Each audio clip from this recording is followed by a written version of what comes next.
যুক্তরাষ্ট্রের পররাষ্ট্রমন্ত্রী Marco Rubio সোমবার প্রধান উপদেষ্টা অধ্যাপক মোহাম্মদ ইউনূসের সঙ্গে টেলিফোনে কথা বলেছেন। বাংলাদেশ সময় সোমবার সন্ধ্যা 7:30টায় মার্কিন পররাষ্ট্রমন্ত্রী ও প্রধান উপদেষ্টার মধ্যে এই ফোন আলাপ হয় বলে প্রধান উপদেষ্টার প্রেস উইং জানায়।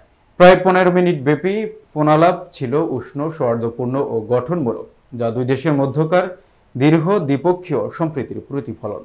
আলোচনার সময় উভয় নেতা পারস্পরিক স্বার্থ সংশ্লিষ্ট বিভিন্ন বিষয় নিয়ে কথা বলেন, যার মধ্যে ছিল বাংলাদেশের সঙ্গে যুক্তরাষ্ট্রের বাণিজ্য আলোচনা, চলমান সংস্কার প্রক্রিয়া, গণতান্ত্রিক উত্তরণের রূপরেখা, আসন্ন সাধারণ নির্বাচন এবং রোহিঙ্গা শরণার্থীদের জন্য সহায়তা।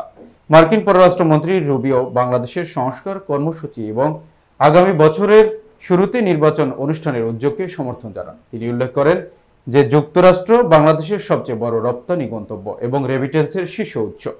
এর পরিপ্রেক্ষিতে উভয় নেতা শিগগিরই শুল্ক বিষয়ে আলোচনায় চূড়ান্ত হওয়ার আশাবাদও ব্যক্ত করেন।